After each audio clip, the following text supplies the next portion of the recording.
un croisement des données. C'est également l'intérêt d'avoir Madame Peirano à nos côtés, qui vient pour illustrer les problématiques qui sont de l'espace méditerranéen. Vous avez évoqué le projet Arcopole, qui concerne en particulier une coopération sur l'espace atlantique.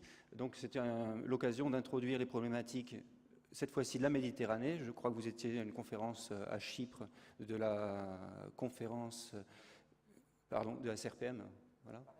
Paris-Med, pardon. Je vous laisse la parole.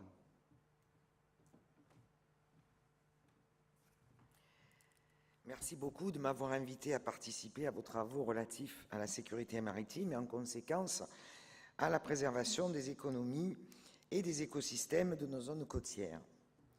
La lutte contre les pollutions littorales et en particulier la lutte contre les pollutions accidentelles par les hydrocarbures constitue une préoccupation pour nous, régions, même si, en France, les régions ne sont pas compétentes en la matière. Difficile cependant de ne pas être attentif à ce risque majeur pour notre territoire. La mer Méditerranée est une mer quasi fermée, le trafic des pétroliers y est très dense et les enjeux économiques et environnementaux majeurs. Aussi, dans le cadre des travaux qui ont conduit à l'élaboration de la stratégie régionale de la mer que nous avons élaborée et votée le 29 octobre dernier, les risques de pollution par les hydrocarbures du littoral régional sont jugés particulièrement importants. 360 millions de tonnes d'hydrocarbures circulent annuellement en Méditerranée et 250 tankers y croisent chaque jour. Des points noirs ont été identifiés en Grèce, dans le sud de la Sicile et dans le détroit de Gibraltar, mais aussi dans les zones proches des terminaux portuaires, avec notamment la circulation des navires autour du terminal pétrolier de Marseille-Fos, avec plus de 100 millions de tonnes transportées par an. Par ailleurs, le transport d'hydrocarbures au large de l'Italie, et notamment par les navires qui, arrivant du canal de Suez, longent la côte et déchargent à Gênes, Livourne ou Savone, en Ligurie, présente également un risque pour l'est du littoral régional, exposé aux courants ligures et au vent d'est. Au-delà des risques liés à des événements accidentels, les pollutions volontaires liées au dégazage sauvage restent une source de pollution majeure en Méditerranée, estimée à 1 million de tonnes par an. On l'a dit tout à l'heure, c'est plus important encore que les pollutions accidentelles. La région Provence-Alpes-Côte d'Azur compte 900 km de côte, 80% de sa population réside sur le littoral, les activités économiques principales se situent en majorité sur le littoral. Nous avons 35 millions de visiteurs par an, 165 ports de plaisance et 3 grands ports. Ainsi, si un accident grave survenait, les impacts sur l'environnement, sur notre économie, seraient encore plus préjudiciables du fait même de ses caractéristiques. Je vous le disais, la mer Méditerranée est une mer quasiment fermée. Dans ce contexte où la gestion des pollutions de grande ampleur est sous contrôle de l'État, nous essayons d'agir à notre niveau dans le cadre d'une politique volontariste, car face à un tel événement, et quelle que soit la pollution, petite, moyenne ou grande, nous, les élus locaux, sommes toujours concernés et sollicités, nous devons d'être présents. Il est bien évidemment capital d'éliminer impérativement un maximum de risques de survenue de ces accidents, de demander toujours d'améliorer et de mieux appliquer la législation, de réprimer les dégazages, de mieux modéliser les éventuels événements. Cependant, lorsqu'un tel événement arrive, il ne faut pas ignorer l'importance de la préparation et de la formation des autorités locales aux côtés des services concernés des États, ainsi que la remise en état de nos côtes lorsque malheureusement la pollution touche la terre. Une mauvaise conduite du nettoyage des côtes peut engendrer des coûts considérables, mettre la santé des intervenants en danger, ruiner plus durablement les économies littorales, aggraver la situation de la faune et de la flore marine. C'est la raison pour laquelle nous avons décidé de nous situer sur ce créneau d'intervention. Dans ce contexte, et compte tenu de la fragilité écologique et de l'importance économique du littoral, il est apparu nécessaire de renforcer les moyens de lutte et de prévention contre ce type de pollution.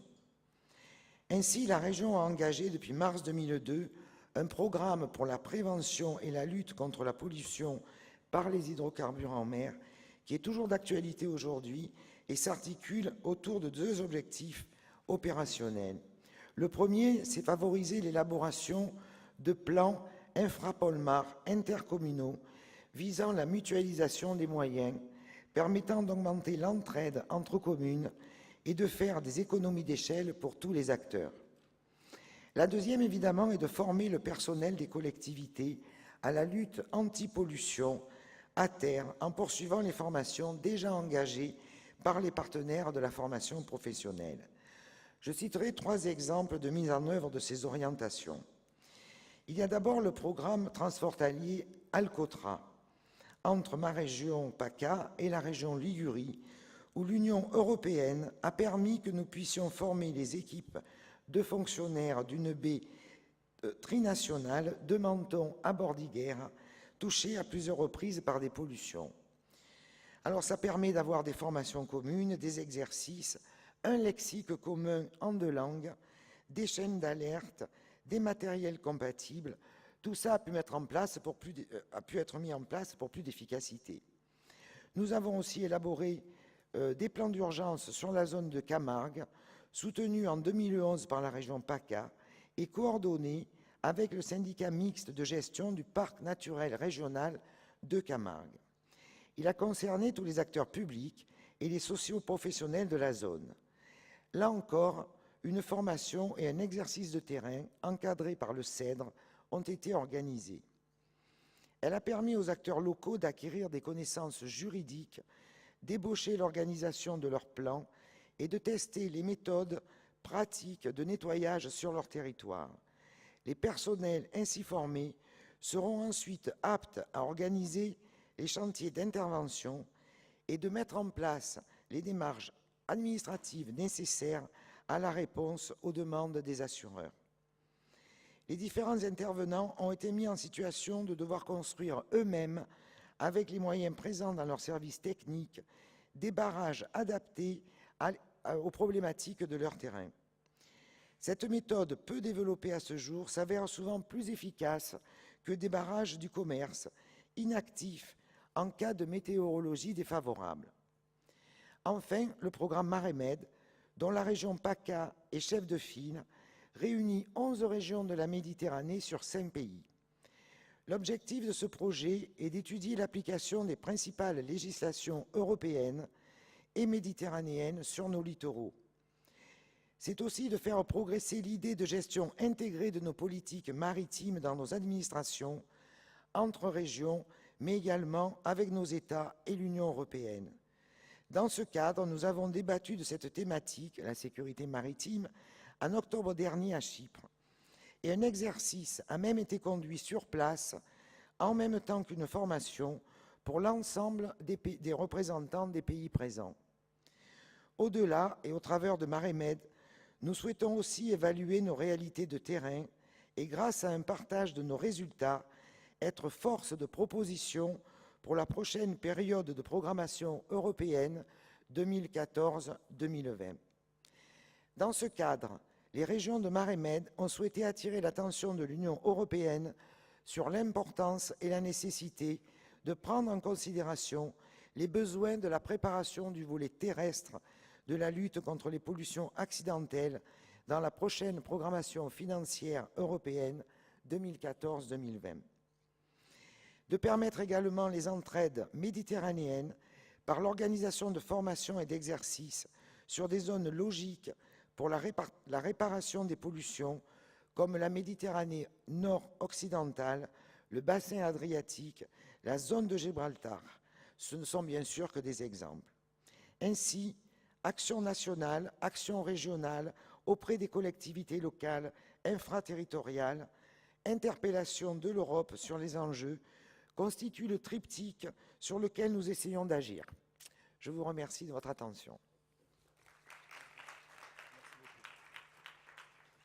Alors je suis rassuré dans un sens, même si la situation est souvent dramatique, c'est que ce sont au même mot les mêmes solutions, la coopération, l'association des forces locales, que ce soit au niveau européen, là vous parliez de manière très intéressante de comment au niveau, enfin tout à l'heure d'ailleurs également au niveau communal, on peut s'associer à un autre niveau de gouvernement, que ce soit le département, la région, comment les différentes régions peuvent coopérer les unes avec les autres.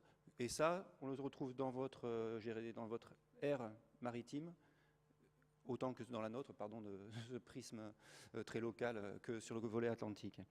Je vais maintenant laisser la